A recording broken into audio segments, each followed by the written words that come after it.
الصلاة والسلام على اشرف الانبیاء والمرسلین سیدنا و نبینا ابی القاسم محمد وآلہ الطیبین الطاہرین المعصومین ولعنۃ اللہ علی اعدائہم اجمعین من الان الی قیام یوم الدین اما بعد فقد قال اللہ تعالی فی کتابہ المبین وہو اصدق القائلین وقولہ الحق بسم اللہ الرحمن الرحیم وَإِذْ قَالَتِ الْمَلَائِكَةُ يَا مَرْيَمُ إِنَّ اللَّهَ اصْطَفَاكِ وَطَهَّرَكِ وَاصْطَفَاكِ عَلَى نِسَاءِ الْعَالَمِينَ صلوات بھیجئے محمد علی محمد پر۔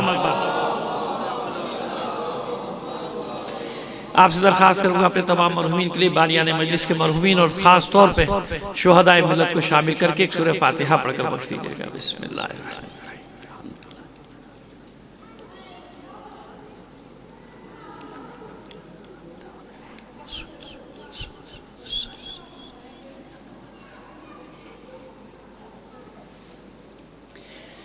صلوات عنایت فرما دیجئے محمد و آل محمد پر۔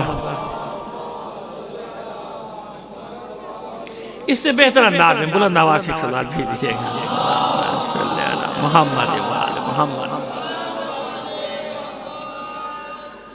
اور یاد کیجئے حبیب، جب ملائکہ نے مریم سے کہا وَإِذْ قَالَتِ الْمَلَائِكَةُ يَا مَرْيَمُ، یاد کیجئے حبیب جب ملائکہ نے مریم سے گفتگو کی، مریم سے ظاہر ہے کہ ملائکہ جناب مریم سے جو بھی گفتگو کر رہے ہیں تو اللہ کا حکم ہے نا، اللہ کا پیغام لے کر آئے، بشارت لے کر آئے۔ خطاب کیا وَإِذْ قَالَتِ الْمَلَائِكَةُ يَا مَرْيَمُ إِنَّ اللَّهَ اصْطَفَاكِ، اللہ نے آپ کو چن لیا، اللہ نے آپ کو منتخب کر لیا، اللہ نے آپ کا انتخاب کر لیا۔ ان اللہ اصطفاکی وطہرکی، صرف انتخاب نہیں کیا بلکہ آپ کو پاک و پاکیزہ بھی قرار دے دیا۔ جناب مریم سلام اللہ علیہ سے ملائکہ خبر لے کر آ رہے، سوال یہ کہ ملائکہ یہ خبر لے کر کیوں آئے؟ سوال یہ کہ مسئلہ کیا ہوا کہ ملائکہ کو بھیجنا پڑا کہ جائیے جناب مریم کو یہ خبر دیجئے کہ آپ کو منتخب بھی کر لیا اور آپ کو پاک و پاکیزہ بھی قرار دے دیا اللہ۔ تو ایک تو بات یہ ہو گئی، معلوم ہوا کہ اللہ جو ہے وہ چنتا ہے۔ اللہ کیا کرتا ہے؟ اللہ کے جو ہوتے ہیں وہ چنے ہوئے ہوتے ہیں اور بندے کے چھٹے ہوئے ہوتے ہیں۔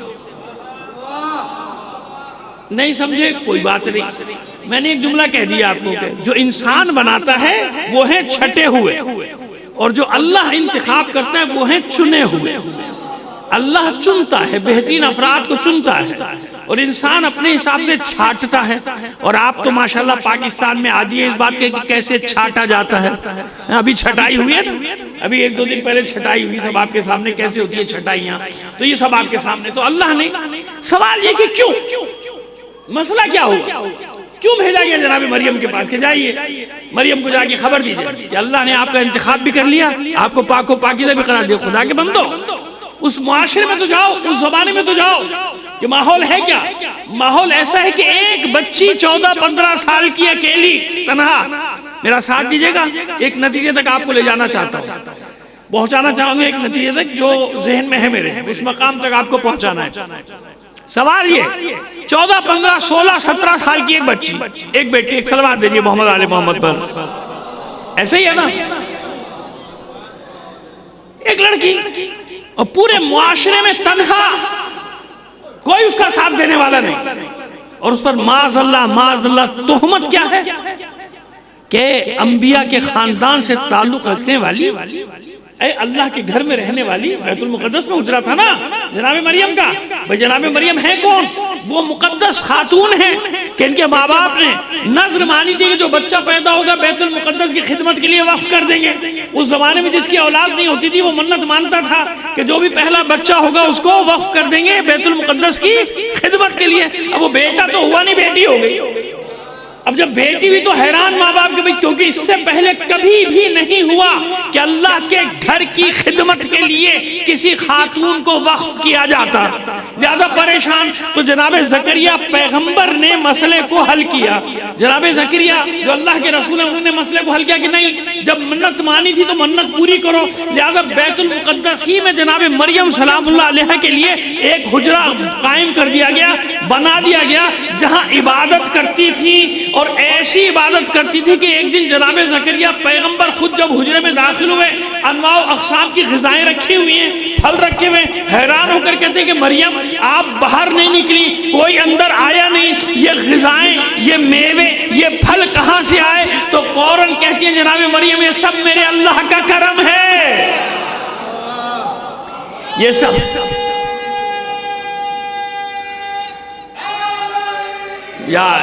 یہ سب میرے اللہ کا کرم ہے۔ تو یہ ہے جناب مریم، اتنی مقدس بی بی پورا معاشرہ جانتا ہے، لیکن حسد بھی تو کرتا ہے کہ یہ بچی خانہ کعبہ کی خدمت، بیت المقدس کی خدمت کے لیے مخصوص ہو گئی۔ اب جب ایسی بچی اور وہ 19 سے ہو جائے، اس کے رحم میں ایک بچہ پروان چڑھنے لگے، بڑی احتیاط سے گفتگو کرنے کا مقام ہے لیکن کیا کیا جائے، قرآن بھی ہے، روایات یہی ہے، تو احتیاط سے لفظ استعمال کر کے آپ تک پہنچا رہا ہوں۔ اس کے رحم مبارک میں بچہ پروان چڑھ رہا ہے، بچہ پرورش پا رہا ہے۔ تو اب مجھے بتائیے کہ معاشرے میں کیا حالت ہوگی، کون اس کی بات کو یقین کرے گا؟ یہاں تک نوبت پہنچتی کہ جناب مریم دعا مانگتی کہ کاش میں مر گئی ہوتی، مجھے موت آ جاتی، اور اس طرح سے میں بھلا دی جاتی کہ میرا کوئی ذکر بھی نہ کرتا، نسیاں منسیہ ہو جاتی۔ یہ قرآن کہہ رہا ہے۔ ظاہر ہے آپ سوچی نا، ایک پاک و پاکیزہ بچی، اب پورا معاشرہ اس کے پیچھے پڑ گیا، پورا ملک اس کے پیچھے پڑ گیا۔ یہ تم نے کیا کیا؟ تم انبیاء کے گھر کی بیٹی، تو یوسف کی بہن ہے، اسحاق کی بیٹی، ہر طرح کے تانے دیتے نا۔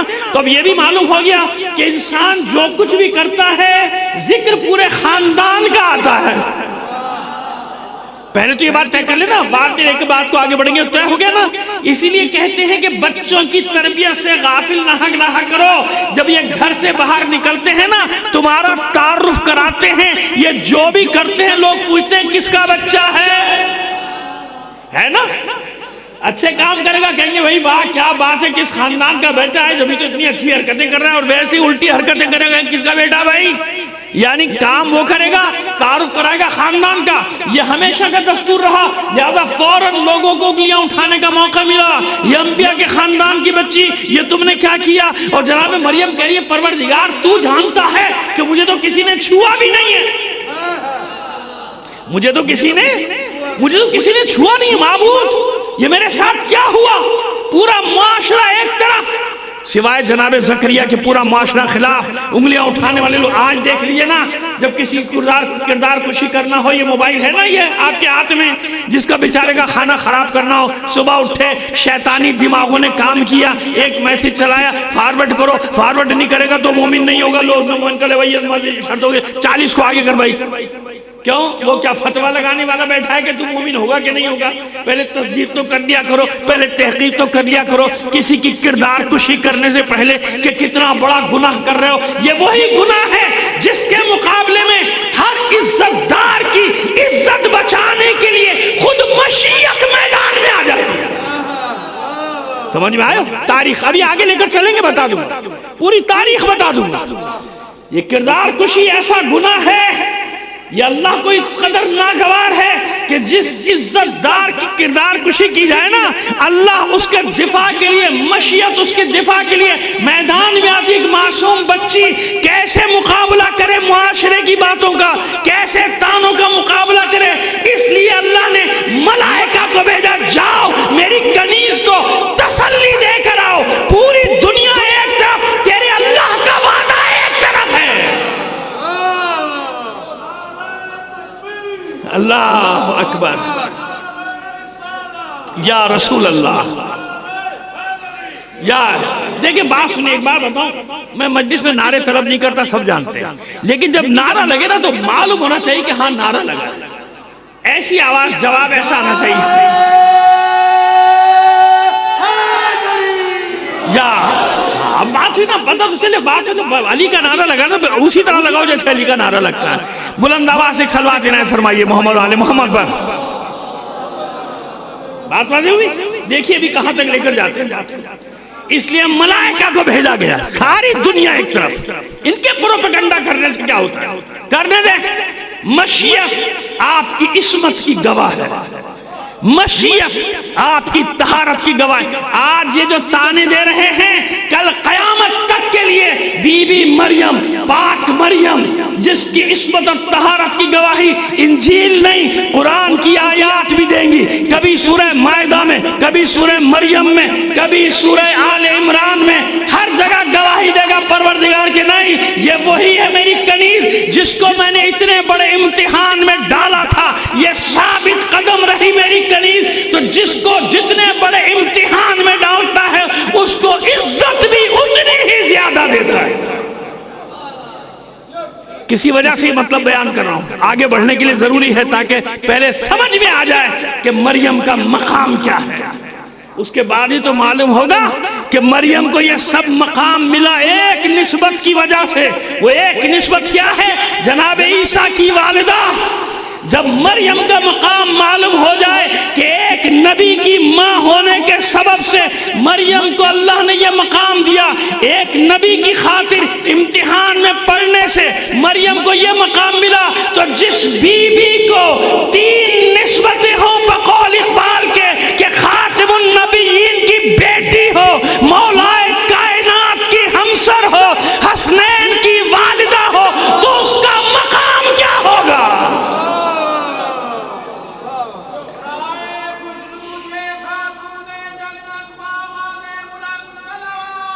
اللہم صلی علی محمد۔ اب سمجھ میں آ رہی ہے بات؟ آئیے دیکھیے بھی کیا کیا مطلب پہنچاتے ہیں۔ اللہم صلی علی محمد، بس آپ اسی طرح ساتھ دیں گے، دیکھیے میں آپ کو مطلب کہاں تک پہنچا کے دیتا ہوں، محدود وقت میں اطمینان رکھیے انشاءاللہ۔ اب بات سمجھ میں آئی؟ لہذا پروردگار نے ضمانت لی، آپ معصوم بھی ہیں، آپ طاہرہ بھی ہیں، اور آپ کو اللہ نے انتخاب بھی۔ کیسا انتخاب؟ وَاسْتَفَاكِ عَلَى نِسَاءِ الْعَالَمِينَ، ہم نے آپ کو چن لیا، آپ کا انتخاب کر لیا۔ کیسا انتخاب کیا؟ سارے عالمین کی عورتوں کی سردار بنا دیا ہے نا، اپنے زمانے کی۔ ابھی یہ آگے تشریح کر دیں گے، پریشان مت ہو، آگے تشریح کر دیں گے، لیکن ابھی یہی رکھیے وَاسْتَفَاكِ عَلَى نِسَاءِ الْعَالَمِينَ، عالمین کی عورتوں میں۔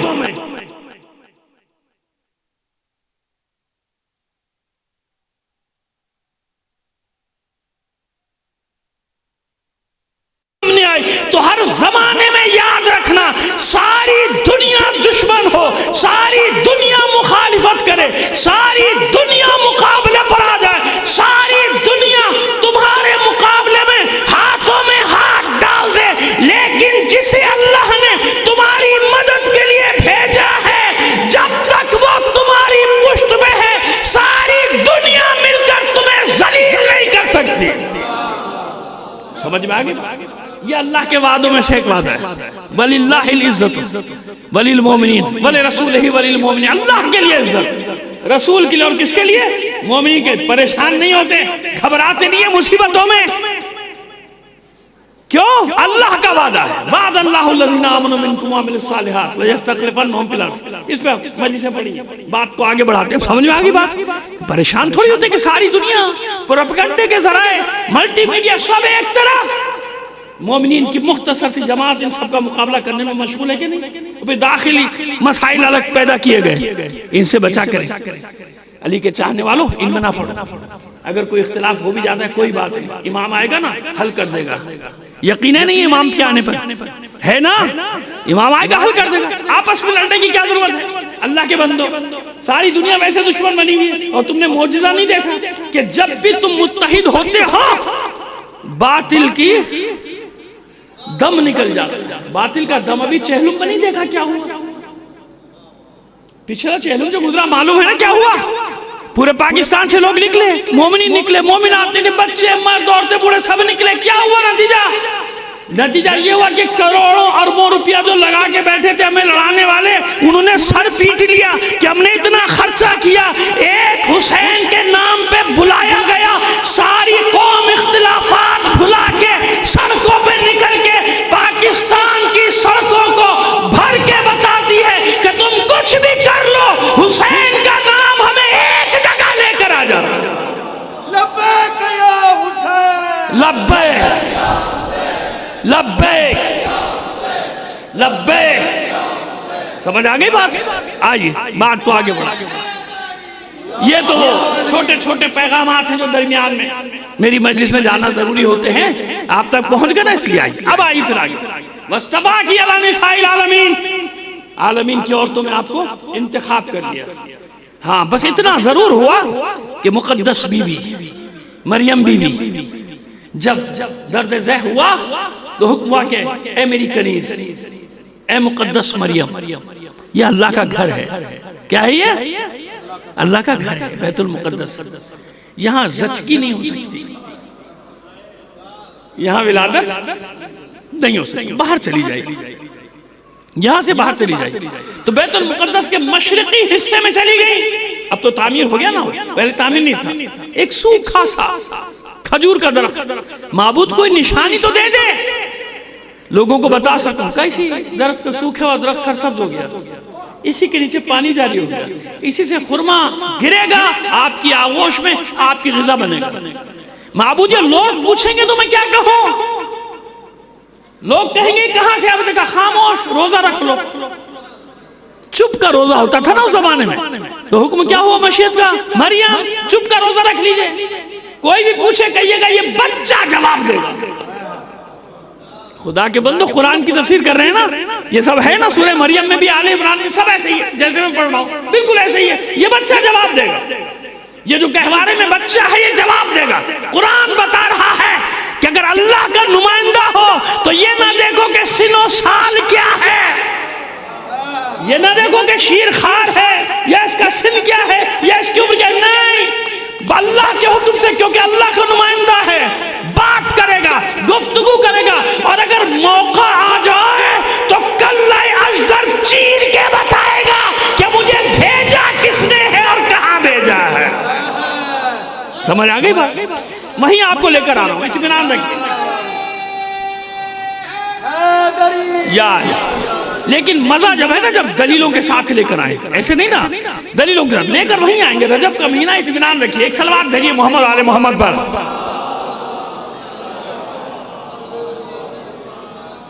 پس جب آئے لوگ کہ اسحاق کی بیٹی ہے، یعقوب کی بیٹی ہے، یوسف کی بہن ہے، عمران کی، اے لاوی کی بیٹی، یہ سب حوالے دینا شروع کر دیا، ہوتا ہے نا سب حوالے دینا شروع کر دیتے خاندانوں کے۔ یہ کیا کیا، یہ کیا خاموش، کہ یہ بچہ بولے گا، یہ جواب دے گا، کہ یہ بچہ کیسے بولے گا، یہ تو گہوارے میں ہے، یہ تو شیر خار ہے۔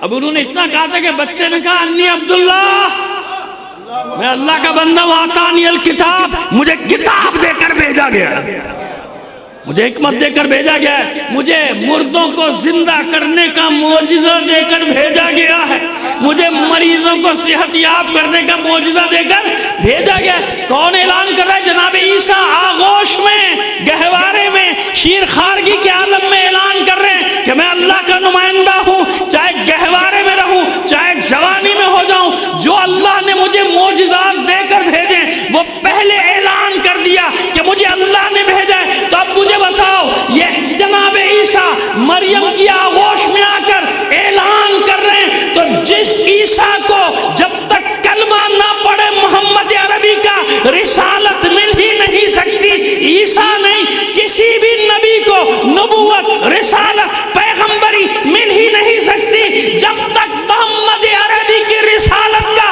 اعلان نہ کر دے، محمد عربی کی رسالت کا کلمہ نہ پڑھ دے۔ تو اب مجھے بتاؤ، جب کوئی بچہ محمد کی آغوش میں آ جائے اور محمد اس بچے سے کہے علی کچھ سناؤ، پانی دے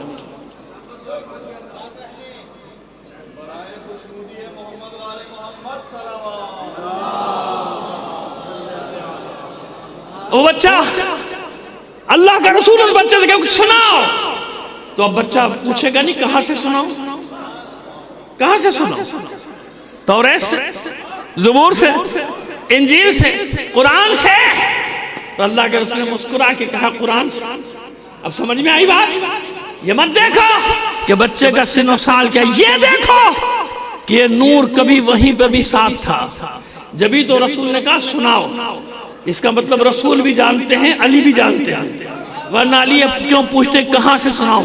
بس یہ نور ساتھ تھا، وہاں بھی ساتھ تھا، یہاں پھر دوبارہ ایک ملاقات ہو رہی ہے، پھر سے مل رہا ہے، اس لیے آغوش میں آ کر بتایا بس فرق کیا ہے جناب مریم میں اور فخر مریم میں؟ فرق یہ ہے کہ جناب مریم کو حکم ہوا تھا کہ اللہ کے گھر سے باہر تشریف لے جائیے، کیوں ولادت ہونے والی ہے، اور جناب فاطمہ بنت اسد فخر سے فرماتی ہے کہ میرے لیے میں وہ ہوں. جب باہر نکلی تھی یہ جملے تھے زبان پہ، جب علی کو آغوش میں لے کے باہر نکلی نا یہ جملے تھے زبان پہ، اور میں وہ ہوں جس کے لیے کعبے کی دیوار میں در بن گیا تھا. مریم سے کہا گیا تھا باہر چلی جائیے، مجھے حکم دیا گیا کہ اندر تشریف لے آئیے. 3 دن رہی ہے یہ بی بی، تو جس اللہ نے حجرے میں مریم کو غذا پہنچائی تو اب کیوں شک کرتے ہو کہ وہ جو اعلیٰ ترین جگہ سے علی آ رہا ہے، یہاں میزبان اللہ ہے، مہمان علی کی ماں ہے، تو اب شک کیسا کہ 3 دن کہاں سے کھانا آیا، کہاں سے غذا آیا؟ اس میں کہے کا شک؟ اس کا مطلب یہ کہ اللہ کی ربوبیت میں شک کیا جا رہا ہے. فرق صرف اتنا ہے کہ وہاں کہا گیا تھا باہر جائیے، یہاں کہا گیا تھا اندر تشریف لے آئیے. ایسا ہی ہے تو حجرہ مقدس، جس حجرے میں جناب مریم زندگی کر رہی، بیت المقدس کے ساتھ وہ حجرہ مقدس، اور جناب مریم بھی مقدس، قیامت تک کے لیے مقدس. اب مجھے بتائیے مگر وہ حجرہ، وہ گھر جو کھل گیا ہو علی کی ماں کے لیے، جس کا طواف مسلمان کرتا رہے گا، ایک گھر کا نہیں 2 گھروں کے طواف کرتا ہے مسلمان، یاد رکھیے گا. خانہ کعبہ میں حج اور عمرے کے دوران کتنے گھروں کا طواف کرتا ہے؟ 2. مت گھبرائیے، میں کہہ رہا ہوں ریکارڈ ہو رہی ہے، لائیو جاری ہے پوری دنیا میں، پریشان کیوں رہے ہیں؟ میں کہہ رہا ہوں نا کتنے گھروں کا طواف کرتا ہے؟ 2 گھروں کا. کون سے وہ 2 گھر جن کا طواف کرتا ہے؟ اللہ کا گھر خانہ کعبہ، یہ جو کمرہ ہے مستطیل، مربع کہہ لیجئے، مستطیل کہہ لیجئے، 4 کونوں والے ہے نا، یہ اللہ کا گھر ہے نا، اس کا طواف کرنا. یہ مقام اسماعیل کیا ہے؟ یہ جو نیم دائرہ بنا ہوا ہے یہ کیا ہے؟ مسلمانوں سے پوچھو یہ کیا ہے؟ طواف اس کا کرنا ہے کہ نہیں کرنا ہے؟ اگر اس کا نہ کریں طواف ہو جائے گا؟ شامل نہ کریں تو ہو جائے گا؟ میں کہوں نہیں، مجھے صرف اللہ کے گھر کا طواف کرنا ہے، وہاں سے کٹ ماروں اندر راستہ ہے، اندر سے ہو کے چلا جاؤ، اللہ کے گھر کا طواف ہو گیا؟ نہیں ہوا نا، جب تک مقام اسماعیل کو شامل نہ کرنا نہیں ہوگا. اندر نماز پڑھ سکتے ہیں آپ، 2 رکعت نماز کی بڑی فضیلت، طواف میں شامل نہیں ہوگا. یعنی طواف صرف گھر کا نہیں ہوگا، طواف جب ہی ہوگا جب وہ نیم دائرہ، اگر وہاں تک اللہ کا گھر ہے تو بھی کمرے کو وہاں تک بناؤ. کمرہ وہاں تک کیوں نہیں بنا؟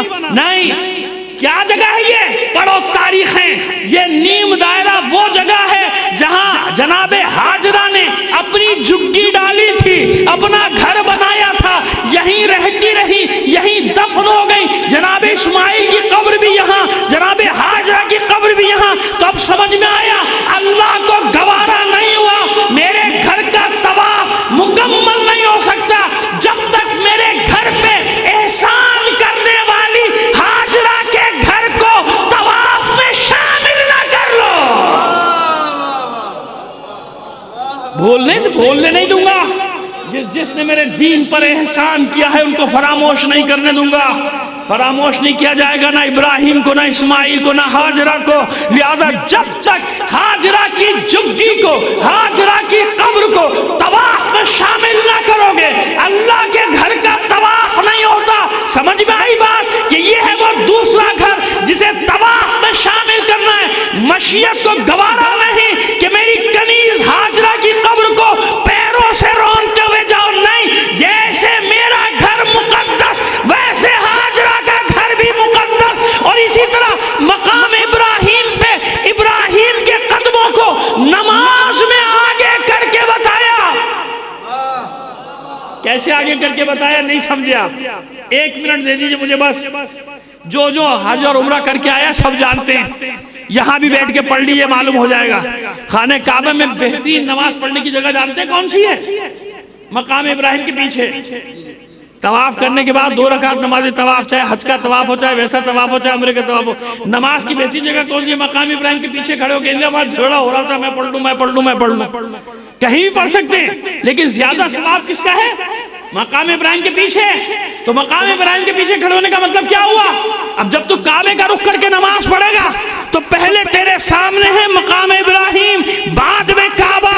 اب سمجھ میں آیا اللہ کی بہترین عبادت یہی ہے کہ جب تک اس کے ابراہیم کے قدم تیرے سامنے نہ ہو، نماز تو وہ کمال عطا نہیں ہوگا۔ کیوں؟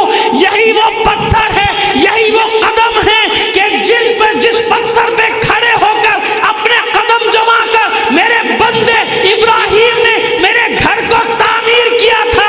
تو مشیت یہ نہیں چاہتی کہ اس کی عبادت ہو اور جو اس کے دین پر احسان کرے اسے بھلا دیا جائے، اس لیے ابراہیم و آل ابراہیم کو بھی شامل کیا گیا۔ وہ شریعت ختم ہو گئی، محمد عربی کی شریعت کو قیامت تک جاری رہنا تھا، اس لیے قیامت تک محمد و آل محمد پر درود بھیجتے رہو۔ سمجھ میں آ گئی؟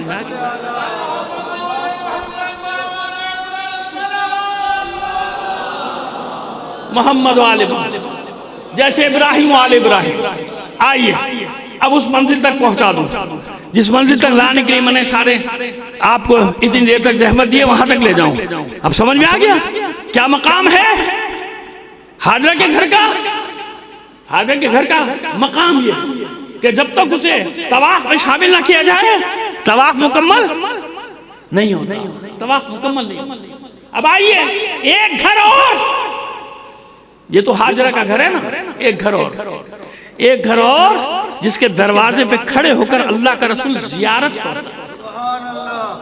اور یہ ہم نہیں، ہمارے برادران کی بھی روایت ہے، زیارت پڑھتا ہے ہر روز صبح مسجد نبی میں داخل ہونے سے پہلے زیارت پڑھتا ہے، رک جاتا ہے اس دروازے پہ، رک جاتا ہے، رک کر کہتا ہے السلام علیکم یا اہل بیت النبوہ ومعدن الرسالہ ومختلف الملائکہ، اے اہل بیت النبوہ تم پر میرا سلام ہو، اے رسالت کی کان یعنی رسالت نکلنے کی جگہ، اے معدن رسالت تم پر میرا سلام ہو، اے ملائکہ کے آنے جانے کی جگہ تم پر میرا سلام ہو۔ تو اب سمجھ میں آیا اللہ کا رسول یہی تو بتا رہا ہے کہ وہ حاجرہ کا گھر ہے، یہ فاطمہ کا دروازہ ہے، کہ اللہ کا رسول ہر روز زیارت پڑھ کر بتا رہا ہے کہ قیامت تک یہ ملائکہ کا آنا جانا میرے سامنے نہیں، قیامت تک یہ وہ دروازہ ہے جس پر ملائکہ آتے جاتے رہیں گے۔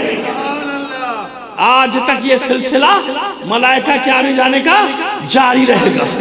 آپ مختلف الملائکہ یہ جاری ہے، قیامت تک جاری رہے۔ یہ ہے خانہ زہرا، کیوں؟ وہ مریم کا امتحان تھا، یہ زہرا کا امتحان ہے، یہ فاطمہ کا امتحان ہے۔ ایک امتحان اللہ نے منصب کیا دیا، وہ اپنے زمانے کی عورتوں کی سردار، فاطمہ اولین و آخرین تمام عورتوں کی، یہ وہ بی بی جو اپنی ماں کی بھی سردار، کوئی خاتون ایسی نہیں جو اس کی سرداری سے باہر ہو۔ سید النساء العالمین فی الاولین والآخرین، اولین و آخرین کی سردار، سب کے، کیوں؟ کس لیے؟ اس لیے کہ فاطمہ معرف ہے، اہل بیت کا تعارف کرانے والی ہستی کا نام ہے فاطمہ۔ فاطمہ حجت بالغہ کا نام۔ معصومین کو جب حجت قائم کرنی تھی نا تو اپنی جدہ طاہرہ فاطمہ کے ذریعے سے حجت قائم کرتے تھے۔ بتا دیں کیسے؟ ایک جملہ، باقی تو آپ سب سنتے رہتے ہیں، ہم بھی پڑھتے رہتے ہیں، مباہلہ نہیں پڑھ رہے، بس ایک جملہ بتا رہے ہیں۔ جب ساری دلیلیں رسول سے بنی نجران کا مناظرہ ہوا، آئے تھے بنی نجران کی سائیں، گفتگو کا باب بند ہو گیا، اللہ نے بند کیا کہ بس گفتگو ختم، یہی ہے نا کہ بس اب مباہلہ ہوگا۔ تو مجھے بتائیے 40 دن تک اللہ کے رسول نے کون سی دلیل نہیں دی ہوگی؟ دی نا، لیکن نہیں مانی۔ بس معلوم ہو گیا نہ ماننے والے رسول کی نہیں مانتے، میری آپ کی کہاں سے مانیں گے؟ مانی رسول کی نہیں مانی ہر دلیل۔ تو اب اللہ نے کہا بس ختم۔ اب جب مباہلہ ہوا، رسول کو دیکھا ہوا تھا، علی کو دیکھا ہوا تھا، حسنین کو دیکھا ہوا تھا، نئی ہستی کون سی تھی مباہلے کے میدان میں؟ نئی ہستی کون تھی؟ شہزادی کونین، درمیان میں وہ بھی محجوب، وہ بھی حجاب میں، رسالت کا حجاب، امامت کا حجاب، ولایت کا حجاب، درمیان میں مخدرہ عصمت و طہارت، ایسا ہی ہے نا۔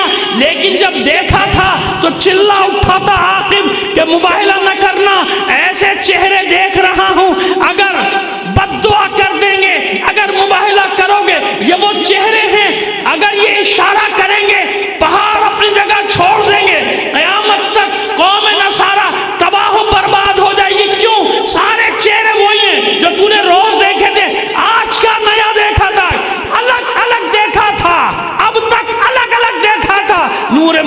کو الگ، نور علی کو الگ، نور حسن کو الگ، نور حسین کو الگ۔ جب مقدر عصمت و طہارت کا نور درمیان میں آیا تو معصومین کا نور اپنے کمال پر پہنچا، نور کامل ہوا، آنکھیں خیرہ ہو گئی، چلا اٹھا مباہلہ نہ کرنا ورنہ تباہ ہو جاؤ گے۔ یہاں کوئی بحث ہوئی نہیں، کوئی مباحثہ ہوا نہیں، کوئی مناظرہ ہوا نہیں، کوئی مکالمہ ہوا نہیں۔ یہی تو مشیت بتا رہی ہے کہ جہاں ساری دلیلیں ختم ہوتی ہیں وہاں آخری حجت بالغہ کا نام فاطمہ ہے۔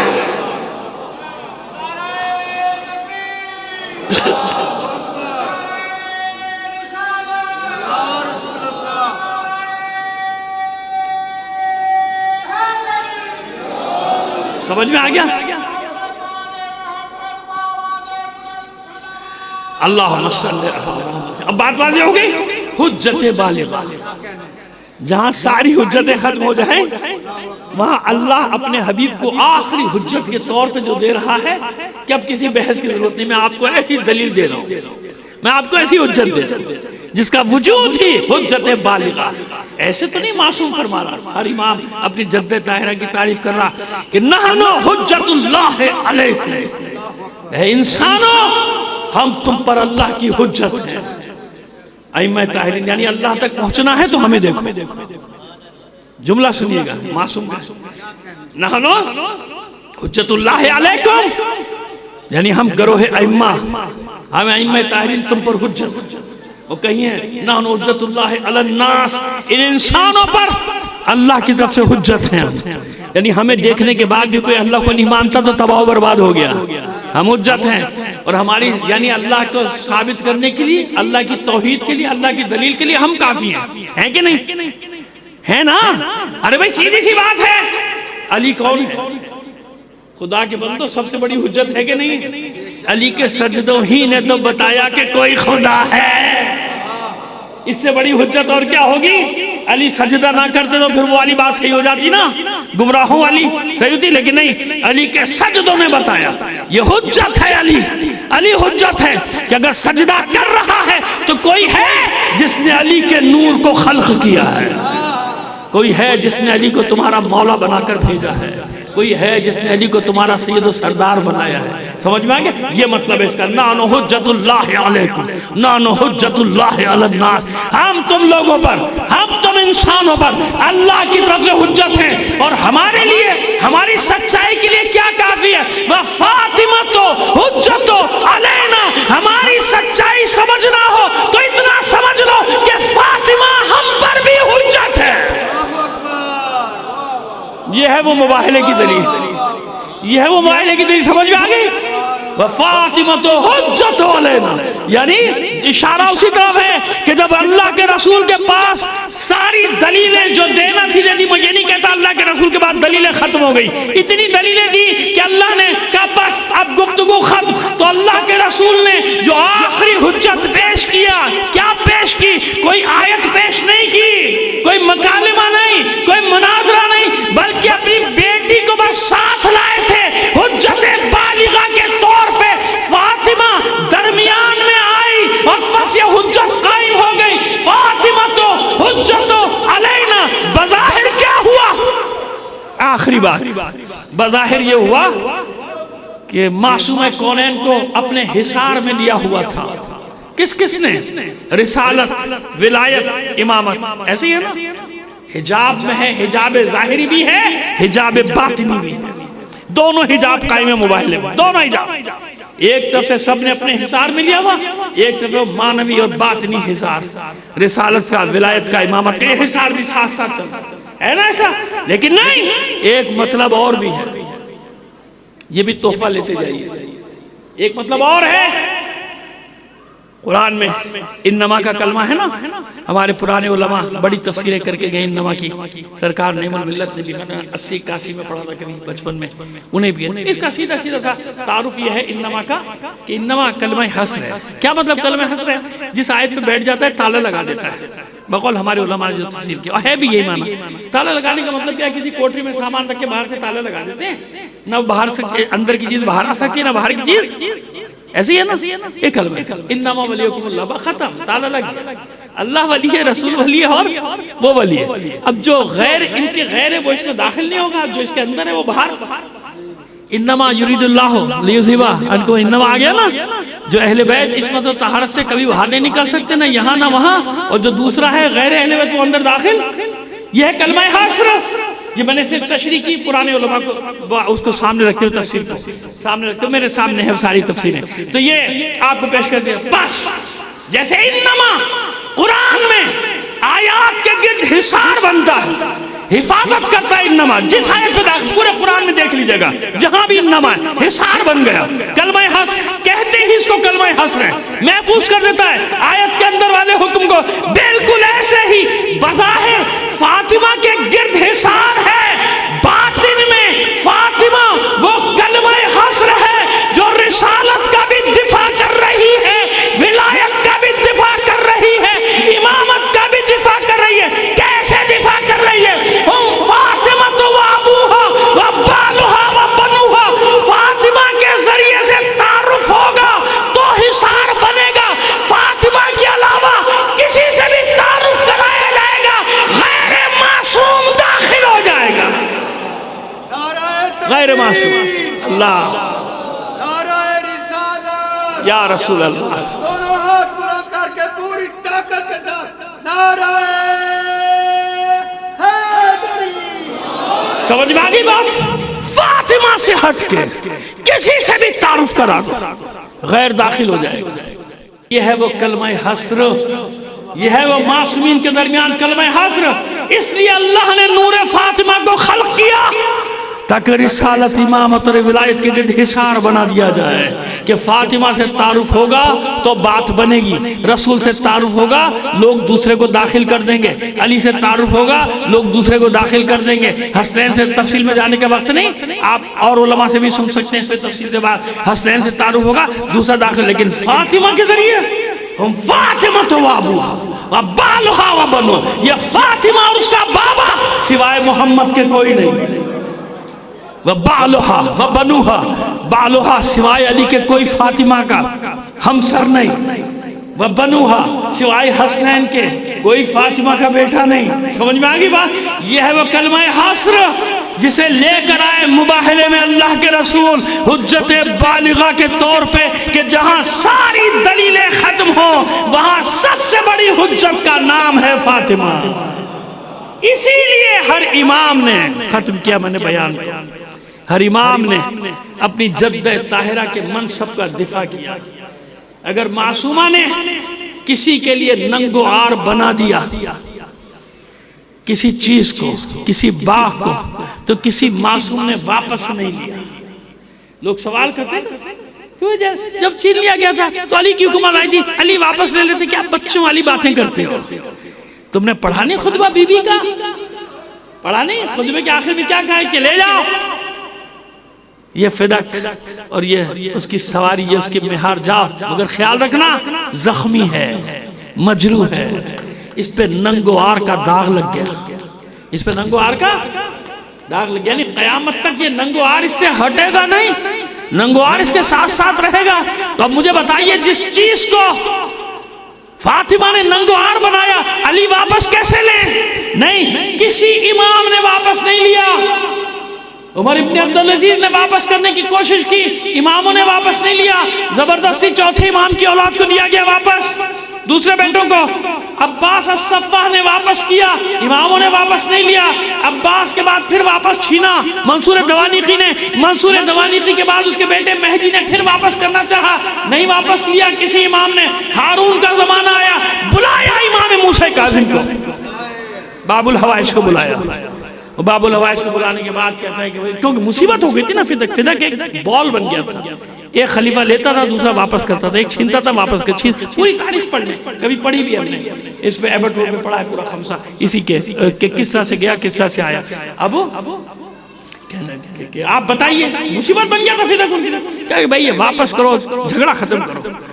کہ فرزند رسول آپ فدق کی حدود کا تعین کریں، بتائیں کیا ہے فدق، تمہیں واپس کرتا. امام نے کہا تو واپس نہیں کر سکتا، تو فدق باب الحوائج فرمائے تو فدق واپس نہیں کر سکتا. کیوں نہیں واپس کر؟ میں بادشاہ ہوں، حاکم ہوں، واپس کروں گا؟ کہ نہیں واپس کر سکتا۔ کہ آپ حدود بتائیں، کہ جبر ہے؟ ہاں جبر ہے، جبر ہے۔ امام نے کھڑے ہو کر تو سن، فدق کی ایک سرحد عدن کے باغات، ایک شام کا ساحل، انطاکیہ کا ساحل۔ اب جیسی کو کہا عجب، یہ فدق کہاں؟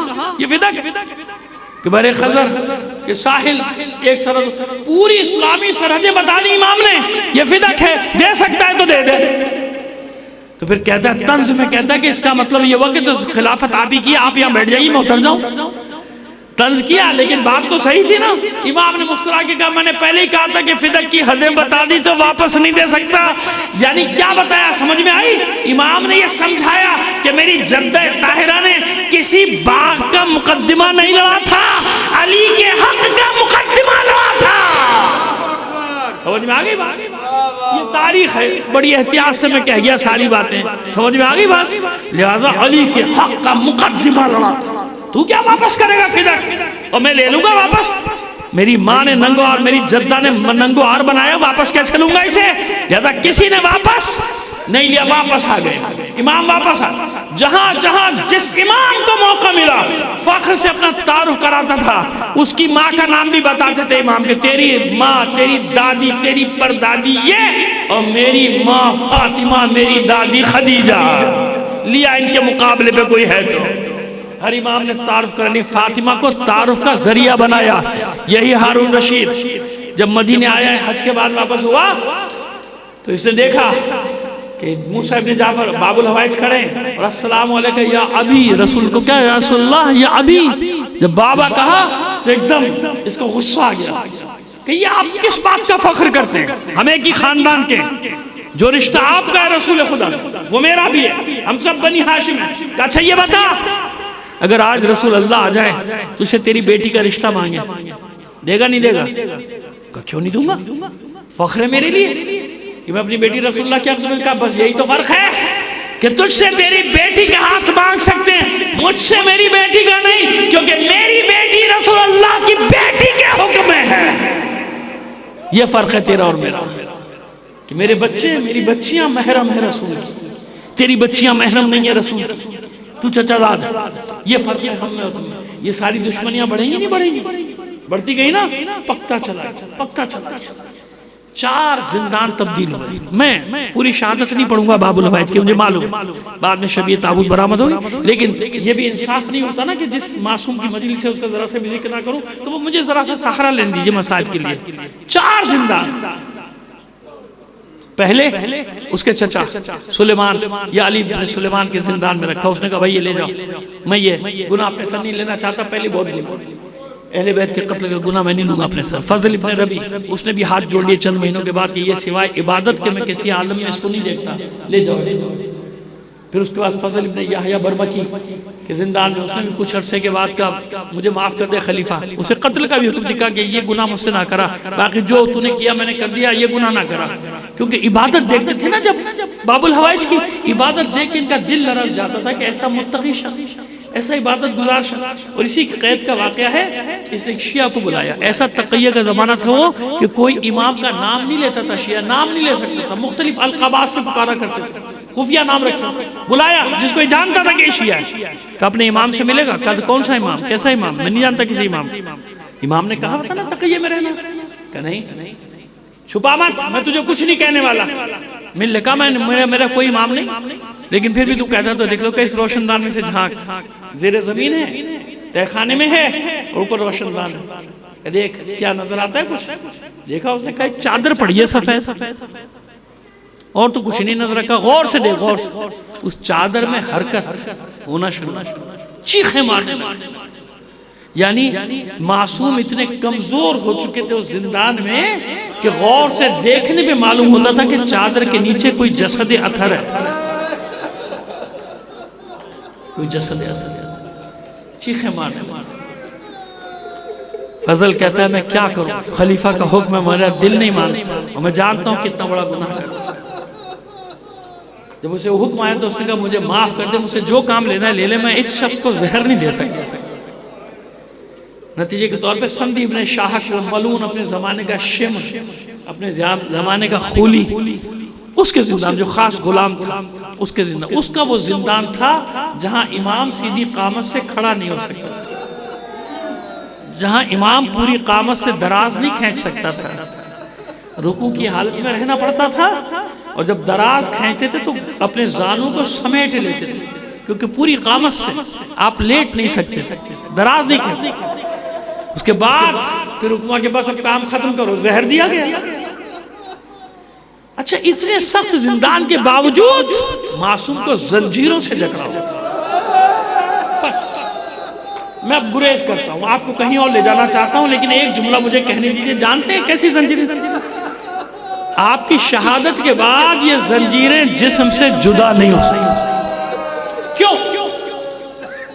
اس لیے جدا نہیں ہو سکتی تھی کہ اتنے عرصے تک پڑی رہی کہ کھال میں پیوست ہو گئی۔ اگر ان کو ہٹانے کی کوشش کی جاتی تھی تو آپ کے جسم میں کھال ساتھ آتا تھا، استخوان کے ساتھ گڑ گئی تھی یہ زنجیریں۔ پس عزیزوں، اس قید خانے میں بھی مجھے یقین ہے، ہر امام نے جیسے وصیت کی نا حسین کی عزا کے، دیکھیں اتنا تو ہوا نا، 4 غلاموں نے جنازہ اٹھائی، تفصیل آپ سنیں گے رات کو جب تابوت برابر بغداد کے پل کے اوپر رکھ دیا گیا۔ سلیمان ہارون کے چچا نے چھین لیا اپنے آدمی بیت کے جنازہ کہ یہ توہین برداشت نہیں کروں گا، اپنے چچا زاد کی، یعنی بنی ہاشم کے حوالے سے کہتا تھا یہ توہین گوارا نہیں کروں گا۔ جاؤ، شیعوں کے محلے میں جا کے اعلان کر دیا گیا، جاؤ آزادی ہے، کوئی تمہیں کچھ نہیں کہتا۔ وہ جو گھروں میں گھٹ گھٹ کے رو رہے تھے نا، ایک دم دروازے کھلے، شیعہ دوڑے ہزاروں کی تعداد میں، مرد عورتیں بچے وائی ماما کی صدائیں کرتے، اپنے امام کا جنازہ لے لیا۔ اب شان سے وہ جنازہ گردش کرتا رہا بغداد اور قازمین کے درمیان میں، آج تک اسی شان سے وہ شبیہ تابوت برآمد ہوتی ہے۔ بس یہی تو غم تھا باب الحوائج کو کہ اس کے جد حسین کا کوئی جنازہ اٹھانے والا نہ تھا۔ یہی غم ہے سید سجاد کا، جو کربلا کے میدان میں اپنے بابا کے لاشے کو دیکھ کر بھولا نہیں تھا وہ منظر کہ میں نے اپنے بابا کے جنازے کو کس حال میں چھوڑا تھا۔ لاشے کو ٹاپوں سے پامال کیا گیا، سر بریدہ، دفنانے کی اجازت نہ تھی، اس لیے کہتے تھے سید سجاد ہے اس بیٹے پر، ارے کیا کرے وہ بیٹا جس کے سامنے اس کے بابا کا بے گور و کفن لاشا پڑا ہو، اسے دفنانے کی اجازت نہ ہو۔ یہی غم تھا سید سجاد کو، یا شام کا غم تھا، الشام الشام الشام۔ کسی امام کے مخدرات کے ساتھ ایسا سلوک نہیں کیا گیا جیسا سلوک حسین کی بیویوں کے ساتھ، حسین کی بہنوں کے ساتھ، یا یوں کہوں کہ جیسا سلوک فاطمہ کی بیٹیوں کے ساتھ، علی کی بیٹیوں کے ساتھ، رسول کی بیٹیوں کے ساتھ کیا گیا۔ اے باب الحوائی، آپ کے خاندان کے لوگ خوب روئے آپ پر، خوب ماتم کیا، شیعوں نے بھی ماتم کیا۔ یہاں تو یہ حال تھا کہ کوفے کے بازار میں اگر کوئی شیعہ گھٹ گھٹ کے چھک چھک کے بھی روتا نظر آتا تھا، اس کو تازیانوں سے مارا جاتا تھا۔ علی و بطول کی بیٹیاں ناکوں پر، سروں پہ چادریں نہیں، ہاتھ پسے پشت بندے آوازیں دیتی جاتی تھی، اے لوگو ہماری طرف سے نظریں ہٹا لو، ہم تمہارے رسول کی ذریت ہیں۔ اے نانا دیکھو تمہاری بیٹیوں کے ساتھ کیا سلوک کیا جا رہا ہے۔ نامحرموں کا مجمع منادی ندا دیتا جا رہا ہے، آؤ لوگو آؤ، جس سے علی و بطول کی بیٹیوں کا الا لعنت اللہ علی القوم الظالمین وسیعلم الذین ظلموا ایام منقلب